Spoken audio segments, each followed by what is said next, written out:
Quando em 2007 eu participei do governo do presidente Lula, participei do grupo que construiu o programa de inclusão de jovens chamado ProJovem, nas suas diversas modalidades. Um dos dados que mais me chamou a atenção naquela ocasião foi a constatação de que o Brasil possui 5.500.000 jovens que evadiram da escola, que saíram da escola e que hoje não têm concluído o ensino fundamental, nem trabalham. E que a idade fatal para que o aluno abandone a sala de aula são os 15 anos. Então, este é um dado dramático.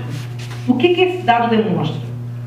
Demonstra que as nossas escolas, elas não estão nem informando adequadamente, nem formando o que é o papel essencial que ela tem que desenvolver. E, portanto, se o Brasil não qualificar suas escolas para que elas atraiam nossos jovens, a gente não vai conseguir, de fato, reverter esse quadro que é dramático. Nesse sentido, a primeira exigência que está posta é que a gente tenha uma escola democrática. Ninguém aprende, ninguém pode avançar, construir como cidadão crítico, se a escola não é uma escola democrática. Se a escola é democrática, ela tem que abrir espaço para que a produção cultural dos próprios estudantes aconteça. A cultura é vital para que esse sonho e esse desejo seja construído dentro de nós. Eu quero dizer aqui, já foi falado aqui, que a cultura não é apenas a possibilidade de você participar de um evento, mas a cultura hoje tem uma possibilidade extraordinária de gerar oportunidades para os nossos jovens. Eu fico pensando, e eu sempre coloco essa questão como fundamental aqui em Brasília, eu fico pensando, por exemplo, nós temos o Polo de Cinema e Vídeo do Distrito Federal, fechado. Por que ele não é transformado numa escola técnica para formar jovens na economia da cultura? Nós podemos formar câmeras-man, nós podemos formar iluminadores, nós podemos formar uma gama enorme de profissões vinculadas à cultura e, inclusive, exportar isso para o resto do Brasil, que não existe uma escola assim no nosso país.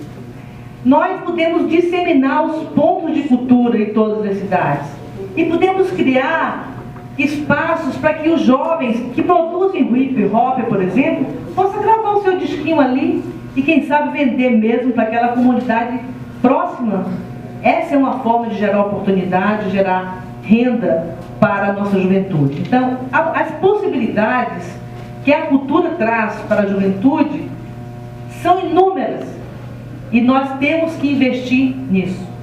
E esse momento que nós estamos construindo em Brasília, com o governo Agnello Queiroz, com o secretário, com a cabeça do secretário Hamilton Pereira, com a participação de tanta gente boa, num momento bom em que a juventude pode participar e deve trazer as suas demandas para que o governo possa executá-las, eu acho que a gente está justamente encontrando um momento ímpar para que a gente dê um salto de qualidade no sentido de construir políticas públicas para a juventude e colocar no centro dessas políticas públicas o direito à cultura como um direito essencial. Portanto, parabéns à coordenadoria. Eu espero que os jovens do nosso Distrito Federal e todos aqueles que estejam nos acompanhando compreendam a importância de um mês como esse de debates e que a gente possa tirar desses debates conclusões importantes para que, de fato, a gente possa dizer que o Estado não está falhando no Distrito Federal. Esse é, digamos assim, o grande objetivo deste mês da juventude. Nós temos que assumir a responsabilidade, como entes públicos, de gerar oportunidades, de oferecer, de garantir esse direito à cultura dos nossos jovens. Portanto, eu agradeço muito o convite de estar aqui, fico muito honrada como sexagenária de estar conversando com os jovens, porque isso realmente oxigena a gente. Obrigada, Leste. Vamos abrir agora. Os livros contam apenas a história a partir de quem venceu a guerra, de quem venceu a luta. Essa é a dimensão que a escola tem que aprender. E se ela sabe e não quer praticar, é porque ela é mal intencionada. Ela é mal intencionada. É preciso ser dura, né, nas nossas concepções, nas nossas reflexões, porque não dá para brincar mais num país que a gente vive, que são vários Brasis, e que nós vemos que sempre é divulgado, Brasília tem, sabe, é em primeiro lugar no ranking, é a maior renda per capita, mas olha a diferença entre o mais pobre e o mais rico em Brasília. Por que Brasília olha dessa forma para Águas Lindas? Esses dias eu vi um secretário falar que o entorno sabe, como é que ele foi? Um retorno, uma coisa que atrasa. Não. Região econômica de Brasília, Grande Brasília, vamos avançar. Isso aqui é Brasil. Quem criou a fronteira? Quem criou essa divisão? Quem criou o cartório? Cadê o testamento de Adão? Então, temos que reescrever desde a primeira página.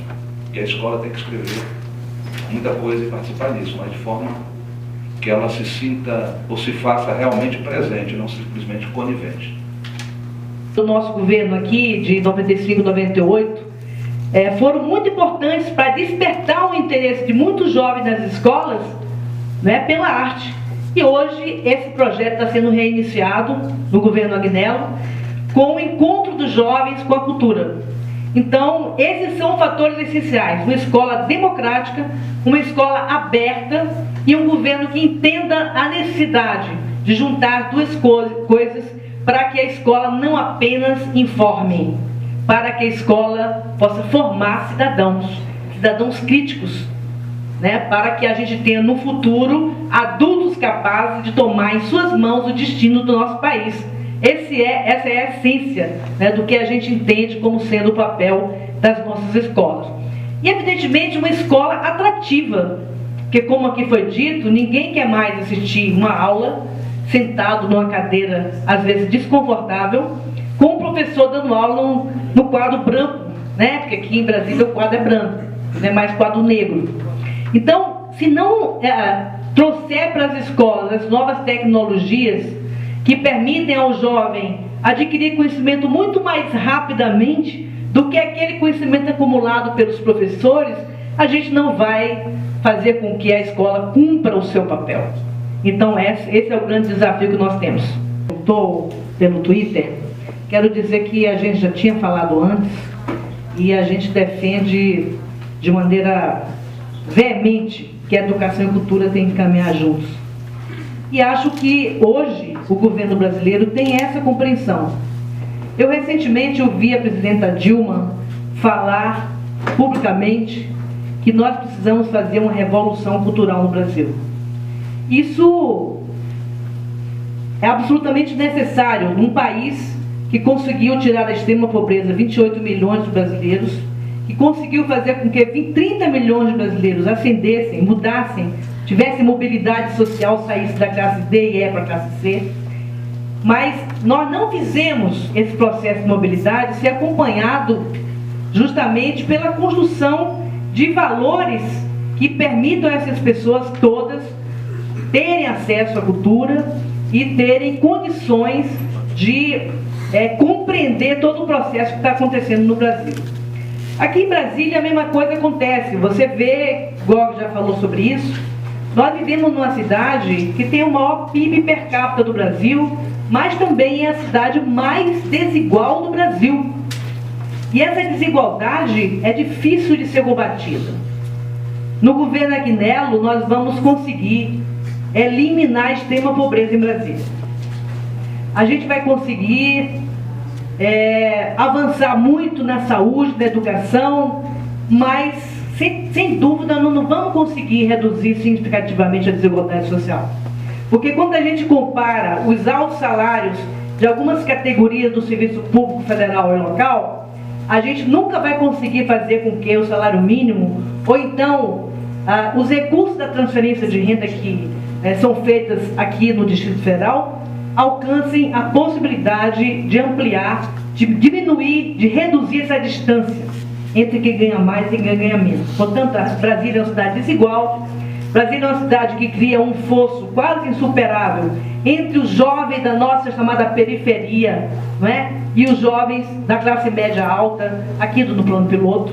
Então, esse é o desafio que a gente tem que enfrentar. Por isso eu acho que quando o Gog fala tanto da dívida social que nós temos com a população negra, os afrodescendentes, aqueles que são fruto de um processo cruel, né, de escravização de homens e mulheres livres que vieram da África para trabalhar pesado aqui no nosso país. Nós devemos muito a tudo isso. Quer dizer, a política de cotas é uma ação afirmativa que procura resgatar alguma dessa dívida, mas estamos longe, porque quando a gente fala de violência letal, quando a gente fala de violência entre os jovens, a gente está falando do jovem pobre, negro, que mora nas periferias da nossa cidade. Portanto, há muita coisa a ser feita. Temos que começar urgente a fazê-las para que a gente possa superar toda essa situação que a gente herdou nesses 400 anos de não desenvolvimento equilibrado do nosso país. Portanto, o nosso companheiro que fez a pergunta tem muita razão. A gente tem que fazer o esforço para que as duas coisas caminhem juntas. E o caminho para isso é transformar nossas escolas em espaços democráticos e espaços abertos.